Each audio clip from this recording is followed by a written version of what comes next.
David Cameron was scolded by Queen Elizabeth II during a visit to Balmoral because he attempted to do the washing up, the former Prime Minister has revealed. Previous Prime Ministers have visited the royal family's Scottish residence for a number of years, but not everyone has been fond of the estate. Lord Salisbury and Margaret Thatcher were among the most critical, with the former referring to Balmoral as Siberia and the latter comparing it to purgatory. In contrast, Mr Cameron recalled the bliss of walking the Aberdeenshire hills without his close protection team. Mr Cameron, who resided in Number 10 from 2010 to 2016 before resigning after losing the Brexit referendum, has since spoken about his visits to Balmoral in more detail. Speaking in a 9-minute clip ahead of Tory party conference, Britain's 53rd Prime Minister said, "It was an extraordinary treat to be able to go to Balmoral every year for 6 years, and one of the best parts was when in the evening you get into Her Majesty's car, a Range Rover, and she would drive at breakneck speed up the hill and onto the moor."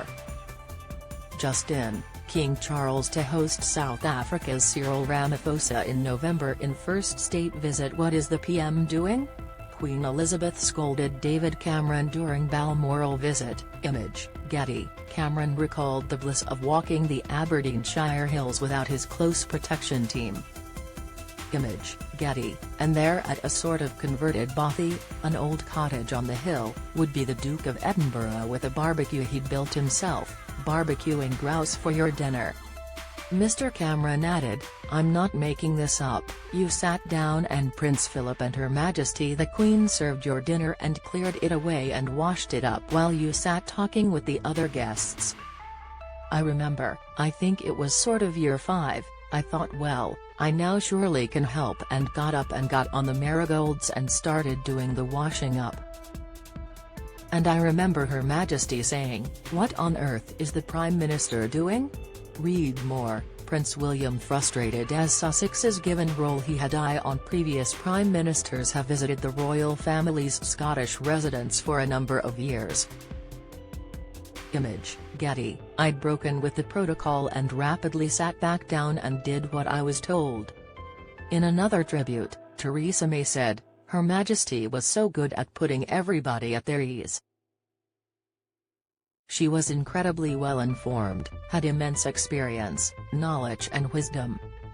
And it's a moment in the week when you're away from the hurly-burly of politics, and you can actually sit down with somebody with experience and wisdom, knowledge and understanding and have that conversation about the issues of the day." Don't miss, Royal Live, Palace aides plotting to block the Harry's book, live, should Meghan and Harry cancel Netflix series, poll, vote, Prince Harry's body language showing anger during Queen's funeral, reveal, Theresa May served as Prime Minister from 2016 to 2019. Image, Getty. Trending, Boris Johnson resigned as Prime Minister in Balmoral last month after 3 years in Number 10. Image, Getty. Boris Johnson, who succeeded Theresa May in 2019 as he vowed to get Brexit done, echoed his previous calls to refer to the late monarch as Elizabeth the Great. He said, "I think there has been no other monarch in our history who has seen such a phenomenal increase in the prosperity, in the opportunity, in the longevity of the British people as she has in her reign, and for that reason alone I think that she should be recorded as Elizabeth the Great."